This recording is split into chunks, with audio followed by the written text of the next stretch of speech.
I mean, I don't think that it took until like week 3 of the format before Brian Sondag, I think it was, made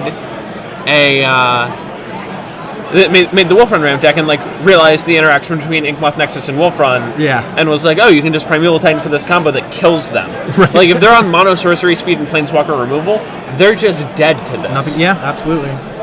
Like they Doomblade your Primeval Titan and you're like, I have this Inkmoth Nexus, you're dead. Especially because like Engineered Explosives and Powder Keg, they used to design cards that would specifically kill creatures, enchantments, and artifacts. But nowadays you have like Devastation Tide, Ratchet Bomb, they all say non-land. Yeah. So Inkmoth is in like a great position a lot of times. Yeah, exactly. So we have a new match coming up here. Yeah, so Kurt is playing the sweet blue-white Stonehorn Dignitary Venser, bunch of Wraths, bunch of Planeswalker deck that we saw earlier. A deck that you are fairly familiar with. Oh, yes. Having played quite a bit of it, although you played Sun Titans in that sort of deck. I'm a big fan of Sun Titans, Glimmer Point Stags, and anything that blinks permanence. This is a dedicated Venser deck.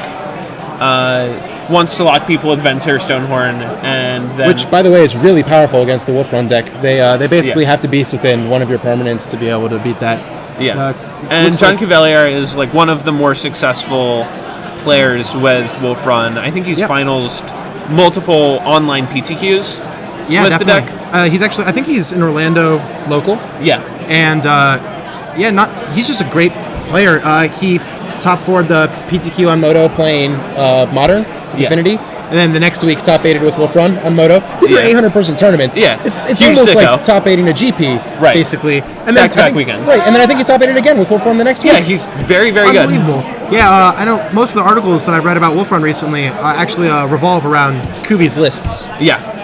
Like, I know that he and Cedric agree on a lot of what Wolfrun should be doing. And as you can see, he is playing the Glimmer Posts that,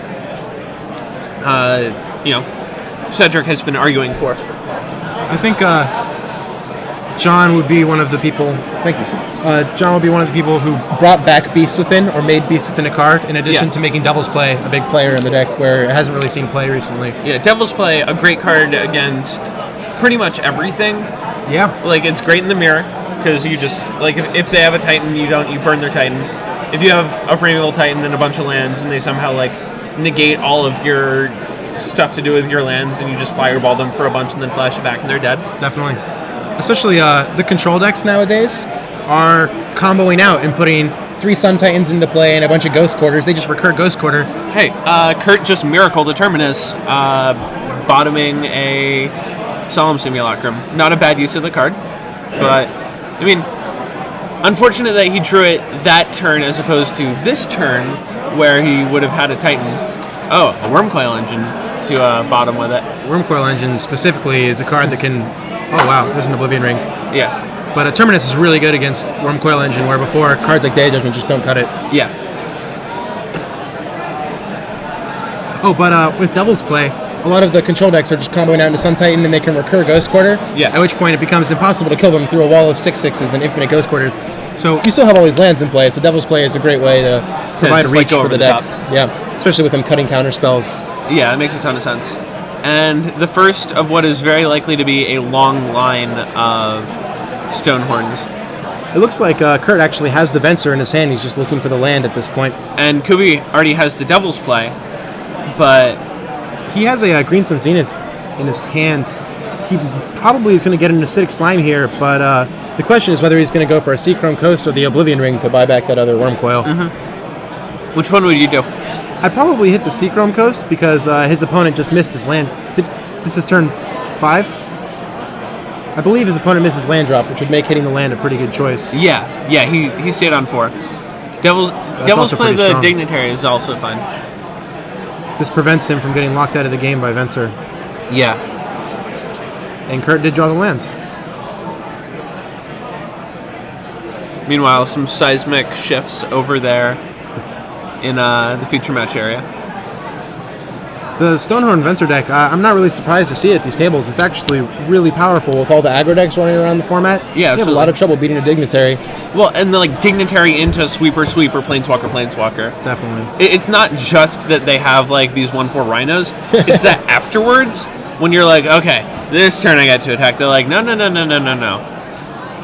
Your board's gone, and I'm playing a Gideon. Yeah. Actually, I played against one Miracle-based blue-white-red deck today, and it was really powerful. I was pretty impressed. So he had Entreat, Bonfire, all that? Terminus? Yeah, definitely. I made a bunch of Wormcoil engines, and I was able to avoid Terminus. If he had found a Terminus, I would have been in a lot of trouble. But Wormcoil engine's pretty good against an army of angels. Yeah. Wormcoil engine just pretty good against anything with type creature. Magic cards, really. Yeah. So for those of you who wanted to see a deck tech, I don't know that Glenn's going to be able to get to that today, but hopefully bringing him back into the feature match area will appease you.